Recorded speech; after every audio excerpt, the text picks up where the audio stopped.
তো বন্ধুরা, ফোনের স্ক্রিনে আপনারা যে ফটোগুলো দেখতে পাচ্ছেন, এই ফটোগুলো জিমিনি অ্যাপ দিয়ে তৈরি করা। তো জিমিনি অ্যাপ দিয়ে এই ধরনের ফটোগুলো কিন্তু খুব সহজেই আপনারা তৈরি করতে পারবেন।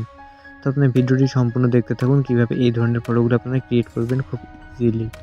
তো আপনাদেরকে কিছু প্রমোটের প্রয়োজন হবে, যেগুলোর লিঙ্ক আমার ভিডিও ডিসক্রিপশন বক্সে দেওয়া থাকবে। টেলিগ্রাম চ্যানেলের লিঙ্কটা আপনার টেলিগ্রাম চ্যানেলের লিঙ্কে ক্লিক করে টেলিগ্রাম চ্যানেলে জয়েন হয়ে আপনারা কিন্তু অসংখ্য লিঙ্ক পেয়ে যাবেন। সেখান থেকে আপনারা কিন্তু প্রমোটগুলো কপি করতে পারবেন। সেখানে ছবি দেওয়া আছে, ছবির নিচে কিন্তু প্রমোটগুলো দেওয়া আছে। আপনারা সেখান থেকে কিন্তু প্রমোটগুলো খুব সহজে কিন্তু কপি করতে পারবেন। সেখান থেকে কপি করার পর আপনারা সেটা যখন জিমিনি অ্যাপসে নিয়ে আসার পর আপনাদের একটা ফটো এইভাবে সেমভাবে আপলোড করবেন। আপলোড করার পর আপনারা যখন এখানে প্রমোটটা পেস্ট করে যেই এখানে ক্রিয়েটে ক্লিক করবেন, আপনারা এখান থেকে সেন্ড করার পরে আপনাদের কিন্তু একদম রিয়েলিস্টিক ফেসটা একবারে মিল রেখে, আপনার ছবির সাথে হুবহু ফেসটা মিল রেখে আপনাদের কিন্তু জিমিনি কিন্তু এখানে একটা ফটো তৈরি করে দিবে। তো আমি যেভাবে ফটোগুলো তৈরি করতেছি সেমভাবে কিন্তু আপনাদেরও ফটো তৈরি করে দিবে। তো আপনারা এই প্রমোটগুলো পেতে হলে অবশ্যই কিন্তু আপনার ডিসক্রিপশন থেকে আপনাদের টেলিগ্রাম চ্যানেল জয়েন হতে হবে এবং জয়েন হয়ে সেখান থেকে কিন্তু আপনারা প্রমোটগুলোকে কপি করতে পারবেন।